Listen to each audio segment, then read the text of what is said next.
Aujourd'hui, le 29 août 2025. Première lecture. La volonté de Dieu, c'est que vous viviez dans la sainteté. Lecture de la première lettre de Saint Paul apôtre aux Thessaloniciens. Frères, vous avez appris de nous comment il faut vous conduire pour plaire à Dieu. Et c'est ainsi que vous vous conduisez déjà. Faites donc de nouveaux progrès. Nous vous le demandons. Oui, nous vous en prions dans le Seigneur Jésus. Vous savez bien quelles instructions nous vous avons données de la part du Seigneur Jésus. La volonté de Dieu, c'est que vous viviez dans la sainteté, en vous abstenant de la débauche, et en veillant chacun à rester maître de son corps, dans un esprit de sainteté et de respect, sans vous laisser entraîner par la convoitise, comme font les païens qui ne connaissent pas Dieu. Dans ce domaine, il ne faut pas agir au détriment de son frère, ni lui causer du tort, car de tout cela le Seigneur fait justice, comme nous vous l'avons déjà dit et attesté. En effet, Dieu nous a appelés, non pas pour que nous restions dans l'impureté, mais pour que nous vivions dans la sainteté. Ainsi donc celui qui rejette mes instructions, ce n'est pas un homme qui le rejette. C'est Dieu lui-même, lui qui vous donne son Esprit Saint. Parole du Seigneur. Nous rendons grâce à Dieu. Psaume. Que le Seigneur soit votre joie, homme juste. Le Seigneur est roi.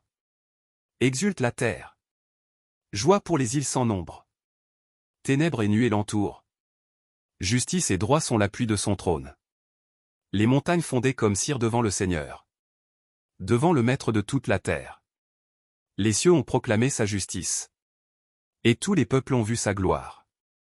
Une lumière est semée pour le juste, et pour le cœur simple, une joie. Que le Seigneur soit votre joie, homme juste. Rendez grâce en rappelant son nom très saint. Évangile. Je veux que, tout de suite, tu me donnes sur un plat la tête de Jean le Baptiste.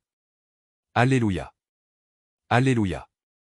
Heureux ceux qui sont persécutés pour la justice, car le royaume des cieux est à eux. Alléluia. Évangile de Jésus-Christ selon saint Marc. En ce temps-là, Hérode avait donné l'ordre d'arrêter Jean le Baptiste et de l'enchaîner dans la prison, à cause d'Hérodiade, la femme de son frère Philippe, que lui-même avait prise pour épouse. En effet, Jean lui disait: Tu n'as pas le droit de prendre la femme de ton frère. Hérodiade en voulait donc à Jean, et elle cherchait à le faire mourir. Mais elle n'y arrivait pas, parce que Hérode avait peur de Jean. Il savait que c'était un homme juste et saint, et il le protégeait. Quand il l'avait entendu, il était très embarrassé. Cependant il l'écoutait avec plaisir. Or, une occasion favorable se présenta. Quand, le jour de son anniversaire, Hérode fit un dîner pour ses dignitaires, pour les chefs de l'armée et pour les notables de la Galilée. La fille d'Hérodiade fit son entrée et dansa.